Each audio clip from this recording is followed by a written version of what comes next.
نحمده ونصلي على رسوله الكريم اما بعد فاعوذ باللہ من الشیطان الرجیم بسم اللہ الرحمن الرحیم۔ معزز سامعین و سامعات، السلام علیکم ورحمۃ اللہ وبرکاتہ۔ آج کے اس بیان میں آپ سبھی کو شب معراج کی برکتیں اور اس میں پڑھی جانے والی نمازوں کا طریقہ بتاؤں گی، اور ساتھ ہی ساتھ اس رات کس طریقے سے اپنے گناہوں سے توبہ کی جائے اور اللہ رب العزت کی بخشش کا حقدار بنا جائے۔ یہ چیزیں آج میں آپ کو اس بیان میں بتاؤں گی، لہٰذا میری گزارش ہے کہ اس بیان کو پورا سنیں تاکہ آپ اس رات کو ضائع کرنے سے بچیں اور اس رات کی قدر و قیمت کو سمجھ کر کے بھرپور حصہ اپنا لے سکیں۔ حضرت عبدالحق محدث دہلوی علیہ الرحمہ نے ایک روایت پیش کی ہے کہ شب معراج کی عبادت کے حوالے سے بیان کرتے ہیں۔ میں آپ کو بتانا چاہتی ہوں اس امید کے ساتھ کہ آپ اس پر عمل کریں گے اور شب معراج اس طریقے سے گزاریں گے، اور اس عمل کو کرنے کی وجہ سے بے شمار عبادت کا ثواب بھی پائیں گے۔ حضرت عبدالحق محدث دہلوی علیہ الرحمہ فرماتے ہیں کہ رجب کے مہینے میں ایک ایسی رات ہے جس میں عبادت کرنے والے کے لیے 100 سال کی نیکیوں کا ثواب لکھا جاتا ہے، اور یہ رجب کی 27ویں رات ہے۔ جو شخص ایک رات 12 رکعت نفل نماز ادا کرے، وہ ہر رکعت میں سورہ فاتحہ کے بعد کوئی بھی سورہ ملا کر کے ادا کر لے۔ 2 رکعت کی نیت سے 12 رکعت نوافل پڑھنے ہیں۔ جب نماز مکمل کر لیں تو 100 مرتبہ سبحان اللہ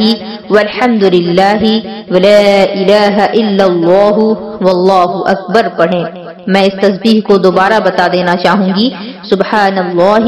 والحمد للہ ولا الہ الا اللہ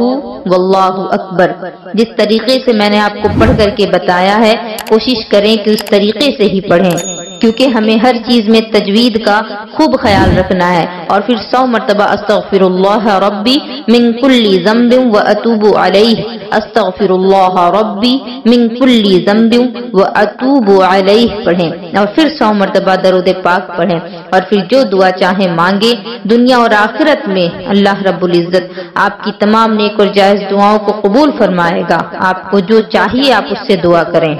اور رات بھر عبادت میں گزاریں اور اس کی صبح کو روزہ رکھیں۔ فرماتے ہیں کہ جس نے یہ کام کیا تو اللہ رب العزت اس کی ساری دعائیں قبول فرمائے گا، سوائے اس دعا کے جو گناہ کرنے کے لیے مانگا ہو، یعنی ہر نیک اور جائز دعا قبول ہوگی۔ یہ روایت امام بہقی نے شعب الایمان میں حضرت ابان سے روایت کی ہے، اور انہوں نے حضرت انس بن مالک سے روایت کی ہے۔ حدیث نمبر 3812 شعب الایمان۔ اس روایت کے بارے میں فرمایا گیا کہ یہ روایت ضعیف ہے، لیکن محدثین فرماتے ہیں کہ یہ حدیث کتاب الفضائل سے ہے، اور کتاب الفضائل سے ضعیف روایت بھی ہو تو وہ قابل عمل ہوتی ہے، یعنی اگر یہ روایت ضعیف ہی کیوں نہیں لیکن یہ فضیلت کے باب میں بیان کی گئی ہے، لہٰذا اس پر عمل کرنا درست ہے اور اس کا ثواب بھی ضرور ملے گا۔ اس رات صلاۃ الحاجات کی نماز بھی پڑھی جاتی ہے۔ حدیث پاک میں آتا ہے کہ آقا علیہ الصلوۃ والسلام کو جب کوئی حاجت پیش آتی، کوئی مشکل پیش آتی تو آپ فوراً نماز کی طرف جاتے، اور قرآن میں بھی نماز سے مدد مانگنے کی تلقین کی گئی ہے۔ اس نماز میں آپ کو 2 رکعت نفل کی نیت کرنی ہے، اور عام طور پر جس طریقے سے نماز ادا کی جاتی ہے اسی طریقے سے 2 رکعت نماز ادا کریں، اور پھر سچے دل سے اللہ پر پورا یقین رکھتے ہوئے اللہ سے دعا مانگے۔ انشاءاللہ العزیز آپ کی ہر جائز دعا قبول ہوگی۔ اس رات کوشش کریں کہ صلاۃ التوبہ بھی ضرور پڑھ لیں، کیونکہ صلاۃ التوبہ کی فضیلتوں میں بیان کیا جاتا ہے کہ اگر بندے کے گناہ آسمان کی بلندیوں کے برابر بھی کیوں نہ ہو، سمندر کی گہرائیوں کے برابر بھی کیوں نہ ہو، یا اس سے زیادہ ہی کیوں نہ ہو، اللہ رب العزت اس کے تمام گناہ معاف فرمائے گا۔ صلاۃ التوبہ کا طریقہ میں آپ کو بتانا چاہوں گی۔ صلاۃ التوبہ کا طریقہ یہ ہے کہ 2 رکعت نماز نفل پڑھیں 3 شرائط کے ساتھ۔ نمبر 1، اپنے پہلے کے گناہوں پر شرمندگی کا احساس کرنا اور خود کو اس گناہ پر ملامت کرنا۔ نمبر 2، اس گناہ کو آئندہ نہ کرنے کا دل میں پختہ ارادہ کر لینا۔ اور نمبر 3، فقط اللہ تعالی کے خوف کی بنا پر یہ صلاۃ التوبہ پڑھی جائے، صرف اللہ کی رضا جوئی اور اس کی خوشنودی کے لیے پڑھی جائے، دوسری کوئی غرض نہ ہو، اور نماز کو مکمل کرنے کے بعد اللہ کی بارگاہ میں توبہ کریں اور آنسوؤں کا خراج پیش کریں۔ انشاءاللہ العزیز جتنے بھی گناہ ماضی میں کر چکے ہیں ان تمام گناہوں کو اللہ رب العزت معاف فرمائے گا، اور وہ قادر مطلق تو گناہوں کو معاف کرنے کے بعد ان کو نیکیوں میں بدلنے پر بھی قادر ہے۔ اب صرف دیکھنا یہ ہے کہ ہم کس قدر گہرائی سے توبہ کرتے ہیں اور اللہ رب العزت کے حضور اپنے آنسوؤں کا خراج پیش کرتے ہیں۔ میں آپ سب کو چند اور نوافل بتانا چاہوں گی، لیکن اس سے پہلے میں آپ سبھی سے ایک بات کہنا چاہوں گی کہ اگر آپ کے ذمے کتنی ہی قضا نمازیں کیوں نہ ہو، آپ کوشش کریں کہ ان نمازوں کا آپ تجزیہ کریں، ان نمازوں کو آپ شمار کریں کسی اندازے کے اعتبار سے کہ آپ نے کتنے سالوں تک نماز ادا نہیں کی ہے بالغ ہونے کے بعد، اور اس اندازے کے اعتبار سے آپ ان نمازوں کی قضا ادا کریں، کیونکہ جب تک کہ قضا نمازیں ہمارے ذمے باقی رہیں گی، ہم چاہے کتنی ہی نوافل کیوں نہ پڑھ لیں، ان نوافل کا ہمیں ثواب اس وقت تک نہیں ملے گا جب تک کہ ہمارے ذمے کی قضا نمازیں مکمل نہ ہو گئی ہوں۔ اور یہی حال نفل روزوں کا بھی ہے۔ اگر ہمارے ذمہ قضا روزے باقی ہیں، فرض یعنی ماہ رمضان المبارک کے فرض روزے اگر ہمارے ذمہ باقی ہیں، تو ہم چاہے کتنے ہی نوافل روزے کیوں نہ رکھ لیں، ان نوافل کا ثواب ہمیں اس وقت تک نہیں ملے گا جب تک کہ ہمارے جو قضا روزے ہیں وہ ادا نہ ہو جائیں۔ تو میری گزارش ہے کہ اگر آپ کے ذمے کوئی قضا نماز ہے، آپ کے ذمے قضا روزے ہیں، تو سب سے بہتر یہی ہوگا کہ آپ قضا روزوں کی نیت سے روزے رکھیں، اور راتوں کو جگ کر کے جو عبادتیں کرنی ہیں تو نوافل کے بجائے آپ قضا نمازوں کو ادا کریں، کیونکہ قضا نمازیں جو ہیں وہ آپ کے ذمہ فرض ہیں اور نوافل جو ہے وہ نفل ہیں، اور ظاہر سی بات ہے کہ نفل سے بڑا مرتبہ فرض کا ہوتا ہے۔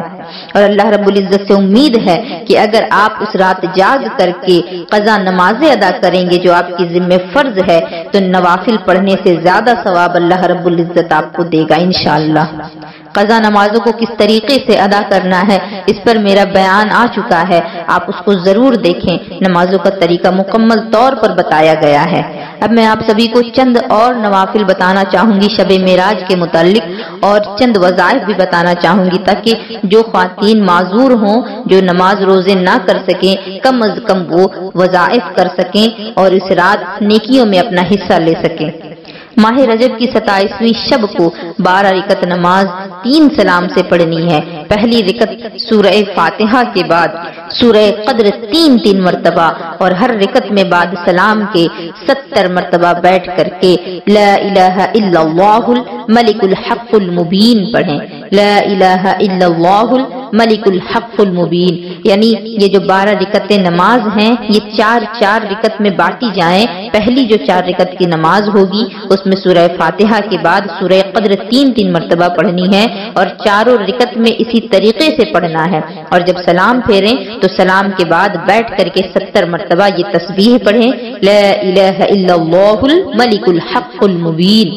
اور دوسری جو 4 رکعت ہے اس میں بعد سورہ فاتحہ کے سورہ نصر 3 مرتبہ پڑھیں، یعنی اذا جاء، سورہ جو ہے اذا جاء نصر اللہ والفتح، اس سورت کو سورہ نصر کہا جاتا ہے، تو سورہ نصر 3 مرتبہ پڑھیں، اور ہر رکعت میں بعد سلام کے بیٹھ کر کے یہ تسبیح پڑھیں، انک قوی معین واحد دلیل بحق ایاک نعبد وایاک نستعین۔ انک قوی معین واحد دلیل بحق ایاک نعبد وایاک نستعین۔ انک قوی معین واحد دلیل بحق ایاک نعبد وایاک نستعین۔ باقی کی جو 4 رکعتیں بچ گئی ہیں اس میں سورہ فاتحہ کے بعد سورہ اخلاص 3 مرتبہ پڑھیں ہر رکعت میں، اور بعد سلام کے بیٹھ کر کے سورہ علم نشرح 70 مرتبہ پڑھیں، اور پھر بارگاہ رب العزت میں دعا مانگے۔ انشاءاللہ العزیز جو حاجت ہوگی وہ اللہ تعالیٰ ضرور قبول فرمائے گا۔ ماہ رجب المرجب کی 27ویں تاریخ بعد نماز ظہر 4 رکعت نماز 1 سلام سے پڑھیں۔ پہلی رکعت میں بعد سورہ فاتحہ کے سورہ قدر 3 مرتبہ، دوسری رکعت میں سورہ فاتحہ کے بعد سورہ اخلاص 3 مرتبہ، اور تیسری رکعت میں سورہ فاتحہ کے بعد سورہ فلق 3 مرتبہ، اور چوتھی رکعت میں سورہ فاتحہ کے بعد سورہ ناس 3 دفعہ پڑھیں۔ سلام کے بعد 100 مرتبہ درود پاک پڑھیں، جو بھی درود آپ کو یاد ہو، اور یہ نماز ہر مراد کے لیے بہت افضل مانی جاتی ہے۔ انشاءاللہ العزیز اللہ رب العزت آپ کی تمام نیک اور جائز دعاؤں کو قبول فرمائے گا۔ ماہ رجب المرجب کے جب آخری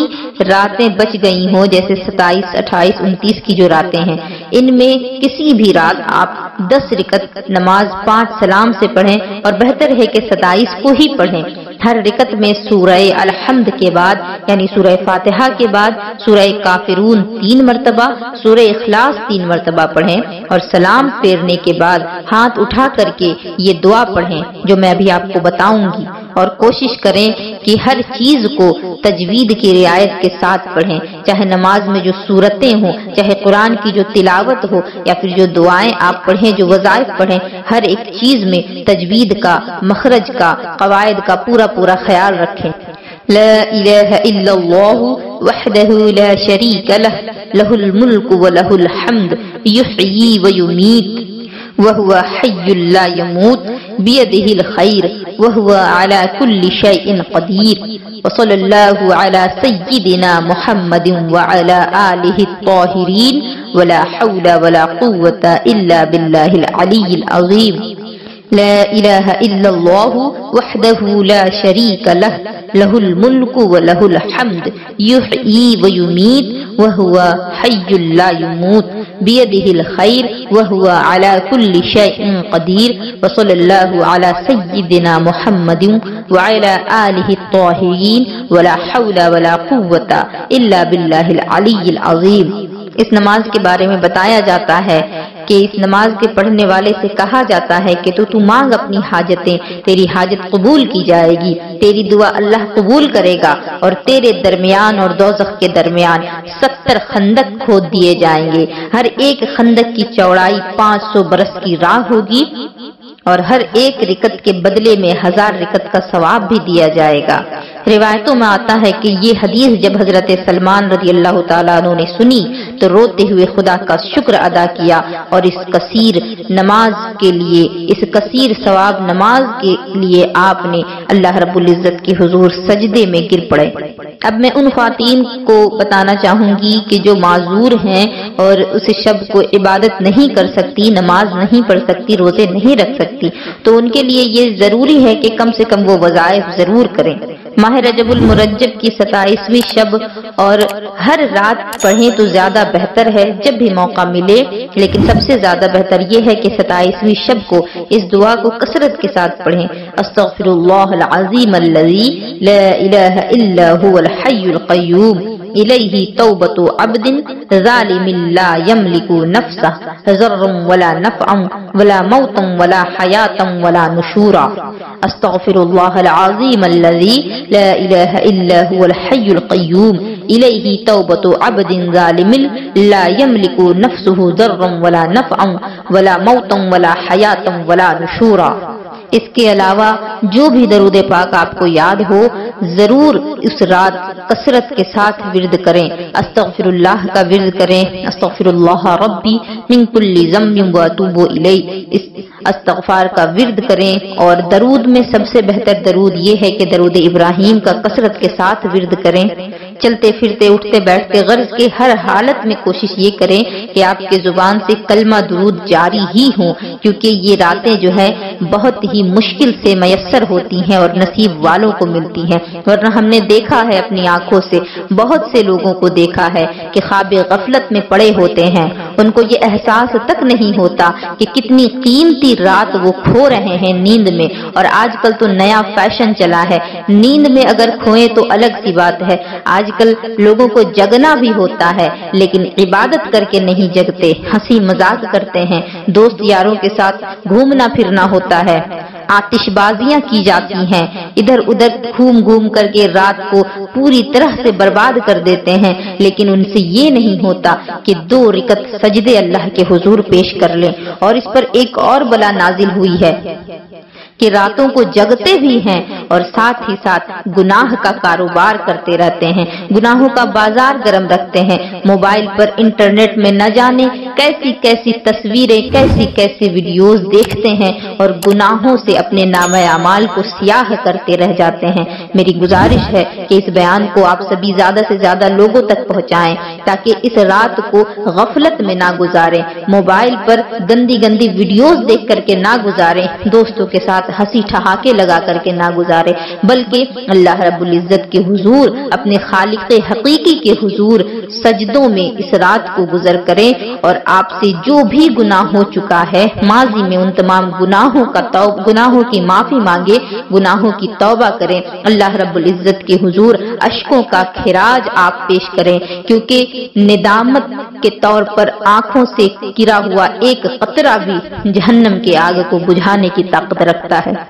میری خصوصی گزارش ہے آپ سبھی سے کہ اس رات عبادتوں میں ہمارے فلسطینی بھائی بہنوں کو ضرور یاد رکھیں اور ہمارے ہندوستان کے بھائی بہنوں کو بھی، کیونکہ ہمارے ہندوستانی مسلمان جو ہیں غرض کے ساری دنیا کے مسلمان جو ہیں وہ خواب غفلت میں پڑے ہیں۔ ہماری مسجدوں کو توڑا جا رہا ہے، ہماری بابری مسجد کو تو شہید کر دیا گیا، وہاں مندر کو بھی بنا لیا گیا اور اب ہماری دوسری مندروں پر، ہماری دوسری مسجدوں پر، دوسری درگاہوں پر ان ظالموں کی نظر لگی ہے اور ان کو بھی وہ توڑ پھوڑ کرنا شروع کر چکے ہیں۔